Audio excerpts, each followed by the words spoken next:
waiting for Pedro here to give me the nod. So, all right. Hey, church, how are you? It hasn't come up live on my computer yet, but we're kind of waiting and seeing what's going on. We're trying something new. So if you see, I actually cleared off my desk for you this evening. Actually, what I did was I literally just took stuff and chucked it on the floor. But So Pedro, our Spanish-speaking pastor, came up here today, and he's like, "We need to make your videos look better." So he's helping me out, and they're going to look a lot better. So what I've got going on here is he's working some computers, I'm working some computers. We're doing this all around here. The Burketts say hello. The McCraws say hello. How are you all doing tonight? I am so glad that you can join us. Like I said, I hope that I'm actually live and streaming right now, but like I said, I don't know if my computer's actually working or not. We'll see. But regardless, I'm glad that you're here with us today, and that's why I can't see myself. This is a little new, so I'm still working it and everything. It's also secretly a trick. You kind of stall a little bit for time just to make sure that a whole bunch of people get here and say hi before we go. So with that said, I am so glad that you're with us this evening. We had some pretty rough thunderstorms come through, and so the internet's been a little bit, I guess, wonky. Is that a word? Cattywampus? I don't know. You pick your fun word to say. And so we're hopefully that the stream is solid and the stream is working. But anyway, I am so glad that you're with us tonight. I hope you're excited. I've got some big news for you this evening, and I'm excited to share it with you. I'm trying to decide if I'm going to make you sit around until the end or not.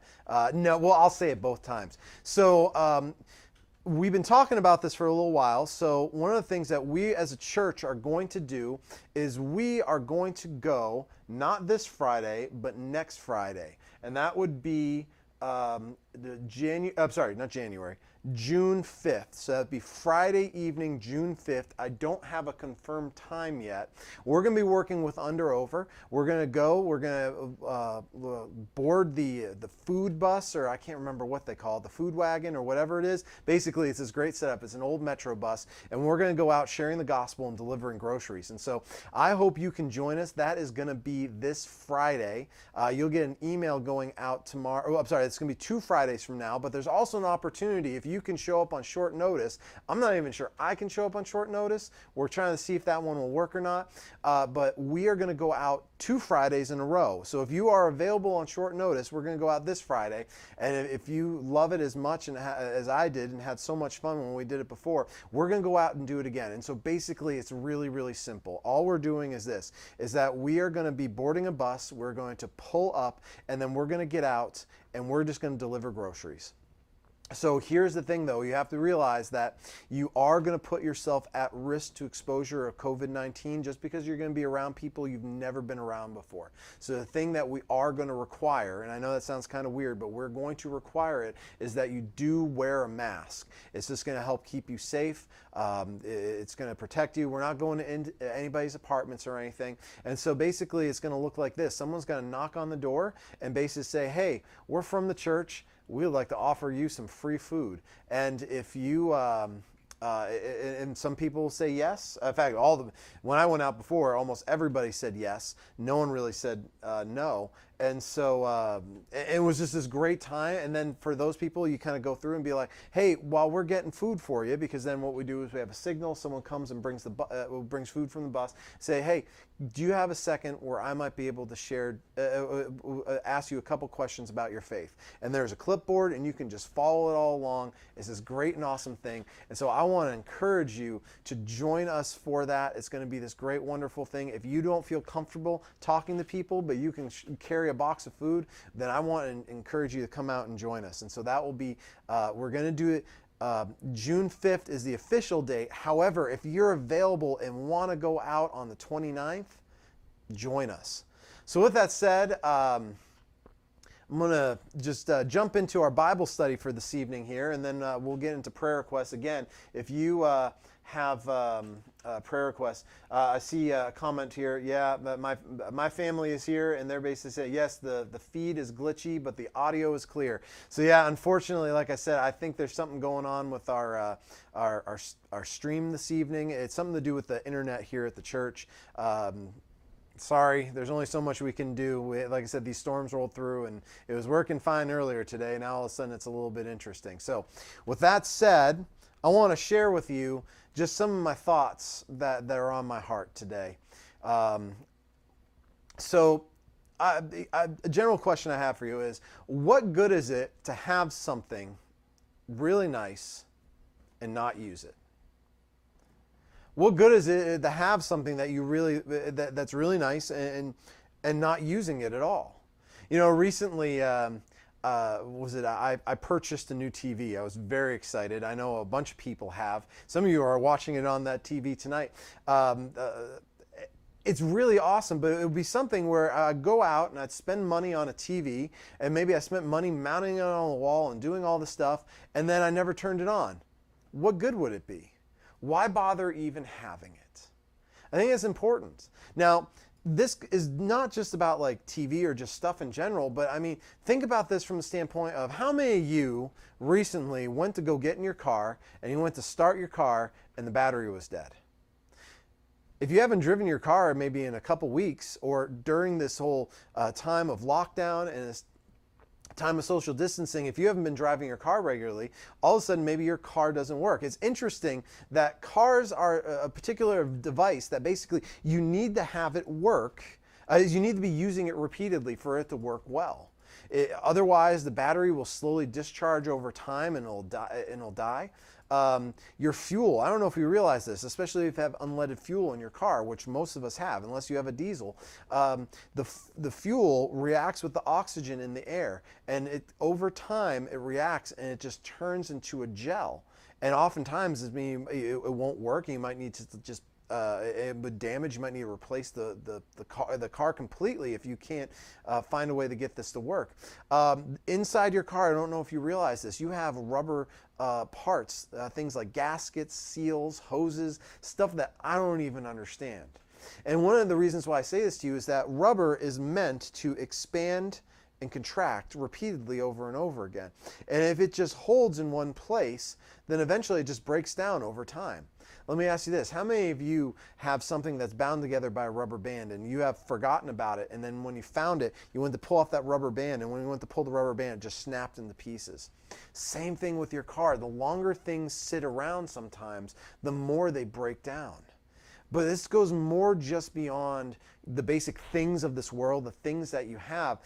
It also goes on to, how about relationships? If you are not talking with a friend on a regular basis, you can grow apart and you can grow distant, and eventually that relationship breaks down. You know, I was thinking about the other day, how many of you are close with people who are in your wedding party? At one point in time, they were very important to you in life, but now maybe you've just drifted, or maybe you're not that close. Some of that comes down to the fact that your ability just to communicate with them.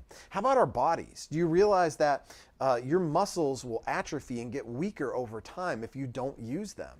And so it's better to keep active and keep using them, because if you don't use it, you're going to lose it. How about your faith? You ever thought about your faith? What happens to your faith if you don't use it? You know, so often we get in these modes as Christians in our church where we just want to consume, and we just want to just feed and seek knowledge, and all that is really good. But what good is it if I can, you know, tell you the Baptist Faith and Message memorized cover and back and be able to recite it to you, or be able to tell you different catechisms and all these different things? What good is it if you don't use it?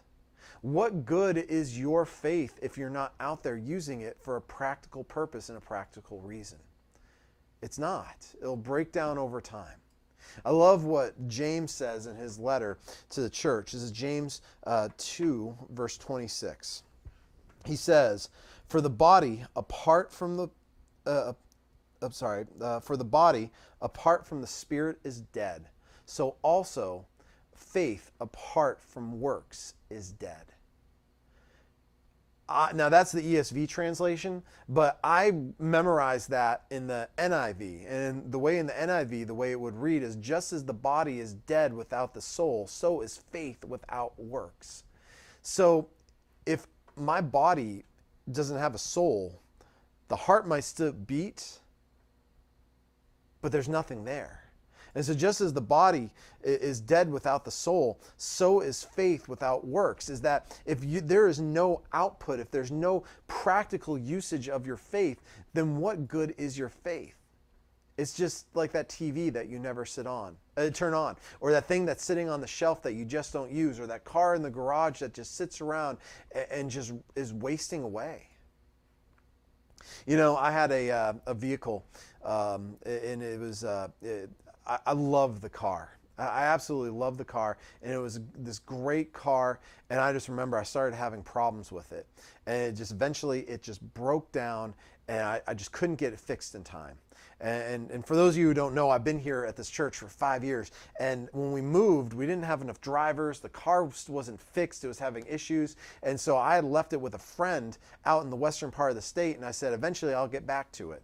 Well, I kept trying to get back to it, but it had some bigger problems than I just had money to fix, had transmission problems. It was an extra vehicle. It was kind of luxury, so I kept telling him I was going to get it, I was going to get it, I was going to get it.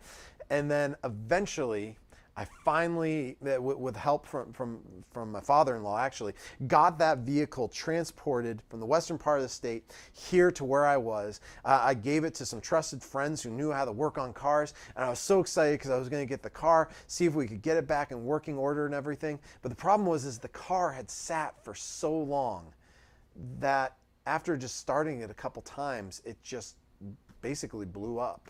And it stopped working to the point where it wasn't cost effective to fix. And it was really heartbreaking. And I say all that because so often, if we don't use it, we lose it. In the same way, I didn't use that car over and over and over again. It eventually just deteriorated and wasted away. We're called to have a practical, to practice our faith. So my question to you is, how do you practice your faith? How do you work out your faith? How do you use your faith on a daily basis? Because our faith isn't just something that we just have for knowledge's sake. Rather, it's supposed to have a purpose and have an output in our life. You know, the Colossians talks about this, and I feel like gives a really great illustration. This comes from Colossians chapter 4, and it really kind of rounds out this thought process of what this looks like and what this means. And so listen to these words that Paul writes. He says, "Walk in wisdom towards outsiders, making the best use of their time. Let your speech always," and I love that, "always be gracious, seasoned with salt, so that you might know how you ought to answer each person." Think about what the Apostle Paul is saying there as he writes this. What he's saying is we are called to walk in wisdom towards outsiders. That there's supposed to be an interaction with lost people. That we're supposed to be using this. And that we're supposed to be actively using our faith. You know, sometimes when those hard times come in our life, and sometimes it causes us to doubt God and all the questions that we might have, are you truly, there's going to be days where the only thing you have is basically that commitment. I think love really works in the same way. There are times, for those of you who've been married or who are married, there have been times where the only thing, the day you and your spouse are just fighting nonstop, and it's just one of those days where the only thing that keeps you together is that commitment that you make. It's not a feeling. It's more. The feelings aren't there. Those feelings of when you first come and fall in love, quote unquote, they're gone. And so when you lose all that, what do you have? And so here's this practical way of using our faith when those hard times come, when those difficult times come. How are you preparing for yourself? And so I want to give you some steps to live out your faith practically. I want to give you some guidelines as far as how to use your faith. And so the first thing it comes out to, if you're going to live out your faith practically, the first one is discipline. And it's real simply discipline. What does your discipline look like? You know, I'm a former athlete, and as a former athlete, I had to be disciplined to train every day. Because if I wasn't strengthening my muscles, if I wasn't running faster or being able to jump higher, if I wasn't doing these things, then I was going to lose what I had in preparation for faith purposes, for those purposes for playing a game. So when it came time to actually use it, I may not be strong enough. I may not be fast enough. And so here I think it's important that discipline is such an important part because it's committing to do the work. It's committing to do the work that's necessary to prepare for that time when it comes. And so if you are going to live out your faith practically, it comes with discipline. It comes with working out your faith, working it towards fruition, doing something with it. The second thought, living out your faith practically, comes from having wisdom. Sometimes things can be difficult and sometimes it can be hard to understand, but a lot of this, the discipline feeds into wisdom. The wisdom comes from the work that you do, that you're able to gain wisdom and insight in your life, being able to realize as things come and go and hard times come, how that truly looks in your life. It really comes down to this whole idea of saying, hey, you know what? I can understand and I can hang my hat and I can trust and have this faith because I have wisdom, because there's things that I know. There's not questions and doubts because I've spent time working on my faith. So when those times come, there's not there. Another way that we need to practically live out our faith is to be interested in the lost. This goes back to Colossians here. Walking in wisdom towards outsiders, making the best use of our time. Let your speech always be gracious, seasoned with salt, so that you might know how ought to answer each person. The fact of the matter is, are you interested in each person? Are you interested in the lost people who are around you? Are you interested in people on your street, your neighbors? Are you interested in them? You know, one of the things is I get up early on Sunday mornings, but during this time of, as we slowly reopen Texas during this lockdown, one of the things is I usually get in the car and I'm driving to church early on Sunday mornings. And when I would drive to church early on Sunday mornings, I would rarely see anybody. But I moved to a different neighborhood that's got some great sidewalks and everything. And as I get in the car, and so lately we're not doing a lot of stuff that we would do earlier. So as a result, I'm showing up to church a little bit later because I don't quite need to be here as early as I do. So as I drive to church, I drive through the neighborhood and what I see is people. I see people walking around. I see people who, I don't know if they're planning on watching a live stream of church. I don't know if they're planning on going to a church. I don't know, but my heart aches and breaks for these people because here they are. They're out walking around, exercising, walking dogs, doing all these things. And they truly could be lost. And they truly might not have no clue about Jesus Christ and the fact that he died for them and that he loves them and he wants to see the best things for them. I think it's important for us to realize that. Do you have that care and compassion in your heart? Do you have your care and compassion for that person who stole your parking space as you're just trying to get into the grocery store? Do you have care and compassion for that person who doesn't know how to socially distance and is awkwardly trying to push in between you and the shelf to get something off the shelf? Usually we sit there and we talk about how annoyed we are with them rather than say, man, I wonder if that person knew Jesus. That person got close enough for an interaction. What if you just said hi? What if that hi led to an opportunity to share your faith with them? Do you care about the lost? Are you interested in the people who are around you who don't know Jesus? And the last thing is time. The way the Bible verse kind of talks about this, making best use of your time. Are you in time? Are you using the best use of your time? What is it that you spend time on? You know, one of the things especially during this lockdown time is that I realize my kids are spending a lot more time on screens than they normally would during the school day. And so what we do is we've set limits on our kids' tablets and everything to kind of say, how much time do you have just to play and have fun?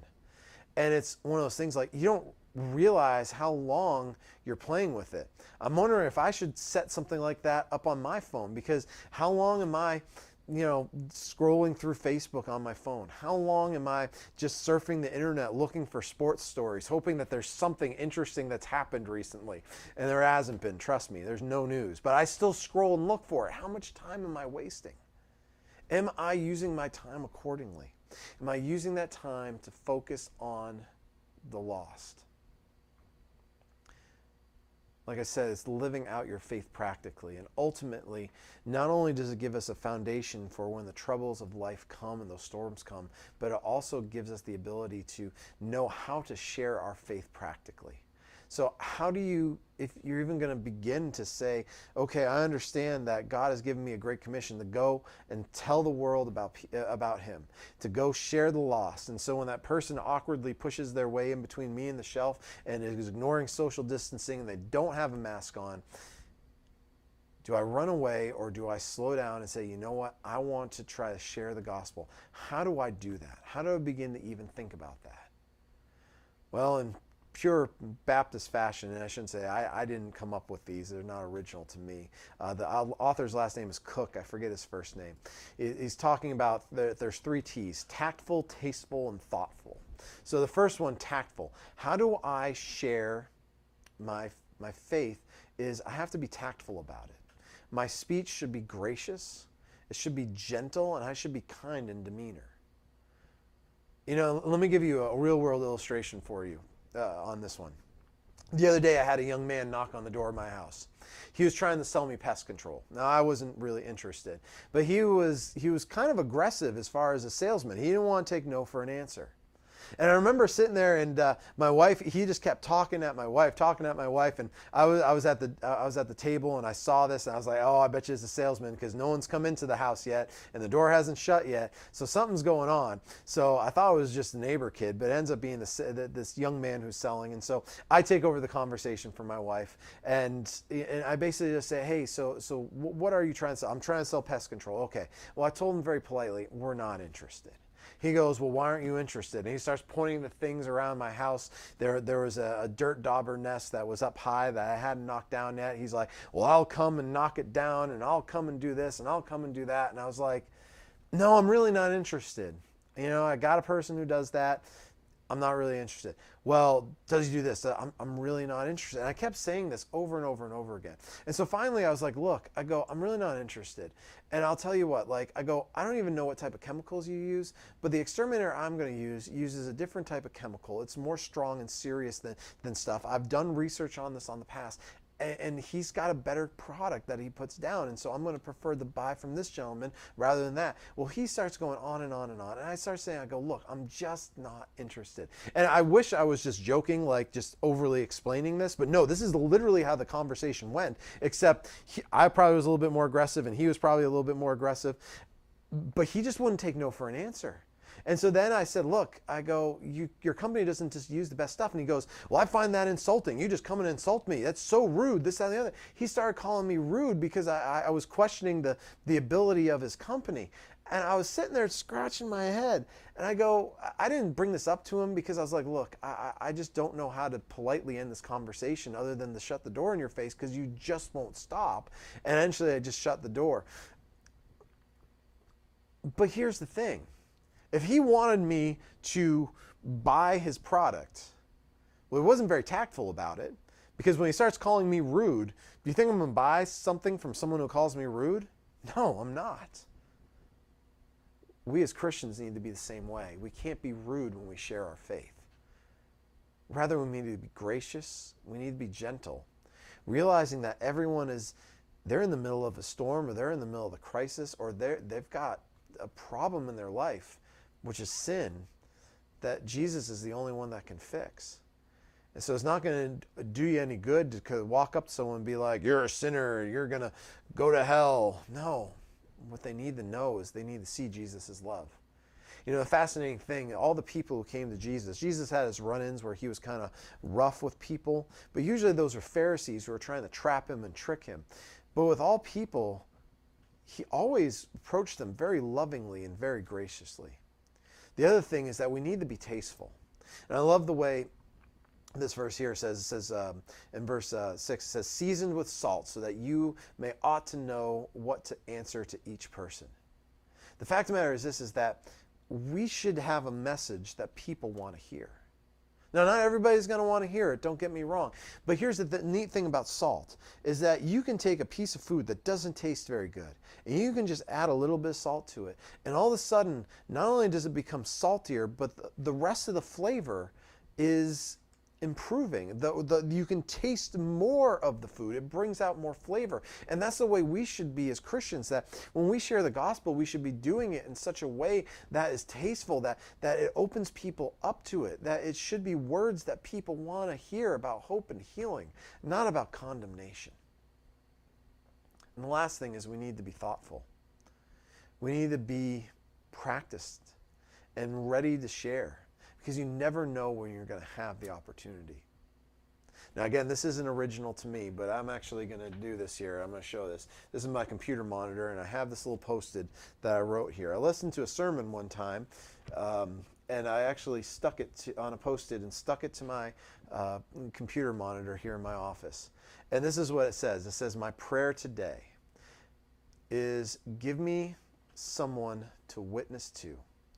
Make me aware of it when I meet that person, and give me the courage to carry it through." And that should be your prayer. Is every day when you pray in the morning, say, "God, give me someone to share my story with, share my witness with, and make me aware of it when I get there, and give me the courage to share it when it comes to that time." So here's the beautiful thing about sharing the gospel, is that the Holy Spirit does all the hard work. We're just there as the messenger. My words are not going to save someone. In fact, I probably have some stuff to talk about that tomorrow, because it's not about a feeling, it's not about emotion, it's about a transformation of heart. And the Holy Spirit is what does that. And so my encouragement to you is this, is that you can't screw it up. The reason why you feel afraid is because you probably haven't put the practice in. You probably haven't been thoughtful. You probably haven't been disciplined and put the work in to know how to share. I'm going to give you a real simple way right now how to share the gospel. And it's real simple. There's many different ways to do this. But this is what I normally tell people. I say, look, you may not have all the verses in the Bible memorized. You may not have a lot of different things that you know how to do. You're not formally trained in a seminary to share the gospel. But you have a testimony. You have a story of how God changed your life. What is it? What is the story that changed your life? And what you do is that usually I go along and I ask people, I say, what is your favorite Bible verse?